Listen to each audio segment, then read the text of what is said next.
Audiobook do livro Meu Caminho para Rotary. Leitura de Sérgio Almeida, Rotary Clube de Arouca, coordenador ibérico de imagem pública e governador do Distrito 1970 no ano 2020-21. Capítulo 27. Lenha. Capítulo 27. Lenha. O abastecimento de lenha cortada nas dimensões próprias para o nosso fogo e suficiente para o ano todo recebia do meu avô a mesma preocupação do de carne de porco e de gado, do de trigo em grão, do de farinha, do de melado, etc. Tudo o que o meu avô fazia era bem calculado e cuidadosamente planejado. Ele não aborrecia o varejista, pois de certa forma o fora. Sempre que possível preferia comprar o que necessitava a grosso e do próprio produtor. Não que ele tivesse qualquer prevenção com os intermediários, mas confiava em que comprando diretamente o produtor seria mais vantajoso. A carteira do avô era de camurça, enleada, por um longo tento do mesmo material em muitas voltas. O desenleal exigia tempo, que o avô aproveitava para considerar, com prudência, a verdadeira e real conveniência da compra e muitas vezes ganhava o dia nessa lucubração. Para ele, o processo de desenrolar o tento que envolvia a bolsa punha-o fora de conversa e a salvo de compromisso. Eram momentos de graça. Ele comprava lenha fraca e forte, de fazendeiros franco-canadenses que as extraíam das encostas das montanhas. Pagava aproximadamente $1,75 por metro cúbico, no comprimento de 1,20 m, colocado em nosso depósito. Essa lenha, cortada em toretes para o fogão, triplicava em número de achas. A compra feita no início do inverno e as entregas sem tempo definido. No entanto, antes do rigor do inverno, toda a lenha de várias espécies vegetais era transportada para o nosso depósito. A quantidade era sempre em redor de 20 metros cúbicos, empilhada, medida, conferida. Tudo em ordem, o avô e o franco-canadense iam para a cozinha para as cerimónias finais do negócio. Nenhum deles sentava. Permaneciam em pé ao lado do fogão.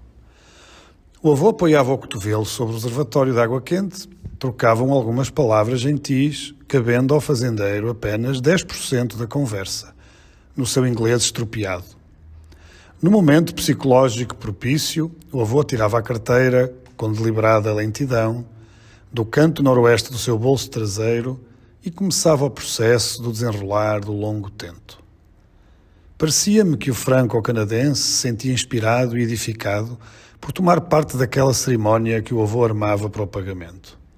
Se a importância fosse de milhões de dólares, o ato não seria mais solene e expressivo.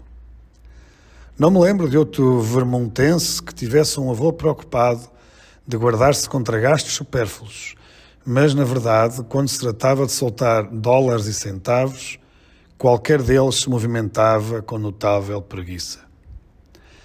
Enquanto eu era menino, quem serrava a nossa lenha era o velhinho Sr. Rutherford, com a sua serra de arco. Era uma operação demorada que se arrastava através do inverno. Com o passar dos anos, entrou em ação a serra circular movida a cavalo. O motor era velho e magro, mas dava a sua contribuição andando monotamente em circuito para a produção da força. A serra chiava contra as toras enquanto o serrote permanecia pendurado em repouso. Excetuando-se o cavalo, as demais partes envolvidas na operação tinham vantagem na mudança do processo. Depois da serrada, no comprimento apropriado para o fogão, a lenha tinha de ser partida em achas convenientes. Esta tarefa era de um franco-canadense. Chamava-se Benjamin e tinha um tórax de gorila. O machado nas suas mãos era como um brinquedo nas mãos de uma criança, mas os efeitos eram imediatos no despedaçamento das toras. Muito raramente ele dava 2 golpes. As toras se transformavam em achas com as dimensões apropriadas, como por mágica. Os meus avós tinham um alto senso de responsabilidade e, conhecendo a minha capacidade para traquinadas, faziam o que podiam para moderá-la.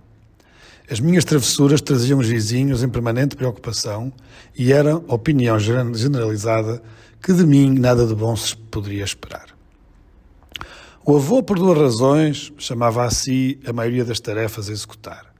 Primeiro, porque era mais certo tê-las bem executadas. Segundo, atribuí-las a mim era tarefa difícil e profundamente duvidosa. Apenas uns poucos trabalhos eram atribuídos a mim. Colher maçãs, peras, groselhas e morangos, e no início da primavera recolher a lenha que, picada pelo Sr. Benjamin, fazia enormes montes e tinha de ser empilhada no depósito sob a fiscalização do vovô. 5 a 10 cargas de carrinho de mão e mais algumas extras, aos sábados, iam aos poucos reduzindo o monte, mas a primavera já ia bem adiantada, quando o último pau de lenha, depois de limpa a neve, fazia a sua viagem no carrinho para a pilha no depósito, à disposição das exigências do fogão. A lenha fraca para o fogo de curta duração ficava em pilha própria, separada da lenha dura, fornecedora de bom brasido. O fogo usado para os misters da cozinha e aos sábados para aquecer a água do banho mantinha ao mesmo tempo o calor da cozinha. Próximo às pilhas de lenha ficava o depósito de carvão. Durante o inverno, todos os dias, logo depois do de jejum, o avô colhia as cinzas numa lata e as despejava num cesto, tanto as de carvão como as de lenha. Elas serviriam, na primavera, para me fornecer lavadas a potassa, com que se fazia o pão pastoso e eficiente. O avô, após tratar as galinhas, recolhia os ovos, que punha cuidadosamente nos bolsos, empilhava sob o braço esquerdo um bom feixe de lenha, forte e fraca, em proporção conveniente, e apanhava a lata em que conduzia as cinzas e entrava suavemente de volta em casa. Mais tarde, 2 ou 3 vezes ao celeiro. Estes exercícios, por certo, contribuíam para a preservação do bom estado físico que manteve até à morte aos 90 anos. A minha avó compreendia isso e jamais tentou dissuadi-lo de movimentar-se. O nosso fumeiro tinha capacidade muito além das necessidades da casa e o avô fez um convênio com o Sr. Sinclair Cruikshank. Este mantinha depositado ali os seus produtos e, em compensação, assumia a responsabilidade da produção de fumaça durante os períodos necessários. O Sr. Sinclair Cruikshank era uma das figuras pitorescas da nossa comunidade.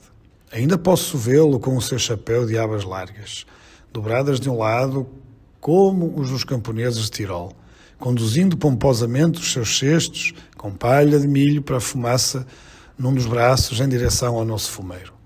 Diziam que ele usava espartilho e que se maquiava para parecer bonito. Os nossos presuntos, após perfeitamente defumados, eram transportados para o porão. A lembrança de uma fatia desse presunto, frito com ovos fresquinhos, ainda me junta água na boca. Quem provou o presunto da Nova Inglaterra daquele tempo e depois é servido do presunto que existe hoje, tem vontade de chorar de saudade. O regimento alimentar do avô, autoprescrito depois de anos de experiência, era o mais frugal possível. No jantar, a frugalidade era ainda mais pronunciada.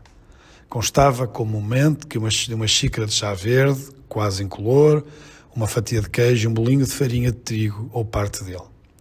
Estou certo de que os nutricionistas atuais horrorizar-se-ão com a má qualidade da janta do avô. Mas ainda é necessário que os tais especialistas saibam que o vovô nunca comeu queijo ou bolinhos frescos. Estes tinham que estar quase empedrados pela idade e então eram cortados em fatias quase transparentes, quebrados em pedacinhos e mastigados demoradamente. Será que já esclareci o facto? Se não o consegui, aqui vai o meu último esforço.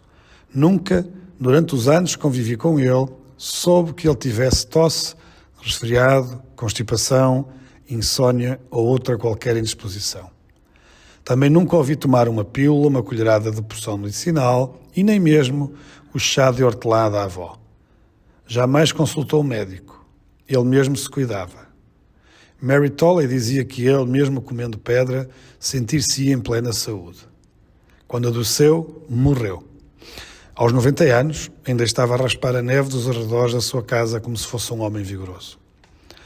Não era costume na Nova Inglaterra que se prodigalizassem em família manifestações de amor e ternura.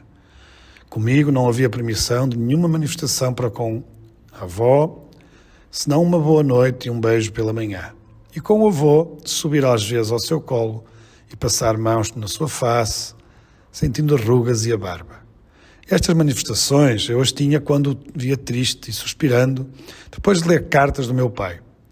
Eram ocasiões memoráveis para o avô e para mim. Serviam para levantar o ânimo e também para o levar a esquecer as traquinadas do endiabrado que tinha ao colo. Por alguma razão, o avô jamais demonstrou temor pelo futuro. Parecia que ele confiava na minha capacidade de autoconduta, no sentido de evitar a miséria e a cadeia, ou ambos, apesar dos meus desvios ocasionais do bom caminho. Os usos da Nova Inglaterra ainda impediam entrever as relações de intimidade entre avô e avó. Se ele acariciasse ou beijasse a sua velhinha mimosa em público, seria um escândalo. Jamais os meus avós se chamaram pelos nomes Pamela ou Howard. Era só pá e má, e nada mais. Quando em conversa com terceiros, eles se referiam a senhora e a senhora Harris. No entanto, era manifestada por outros sinais a mútua devoção entre eles. Por exemplo, a estreita solidariedade no asseio e na ordem, em tudo que ambos se dedicavam, como fator de tranquilidade, conforto, bem-estar e paz. O avô não discutia com ninguém, preferia calar-se mesmo que ofendido. A avó sempre contava este episódio ilustrativo. Contrariando os seus hábitos, ele, certa vez, levou a avó a Boston, numa das suas viagens para compras. Ao passar numa rua de grande movimento, um bêbado investiu contra a avó, como se fosse agredi-lo. O avô percebeu-se de imediato, mas apenas se desviou, tirou o chapéu, curvou-se e, dizendo delicadamente, "Desculpe-me, senhor", e continuou andando. Os meus avós frequentavam a igreja congregacional, da qual a avó era membro. Em casa não havia prática religiosa, embora a avó lesse a Bíblia regularmente nos trechos recomendados pelo ministro. Certa vez, ao passar de fronte à porta, semiaberta na sala dos fundos, vi a avó e o ministro de joelhos. Ele falava alguma coisa, possivelmente de Deus.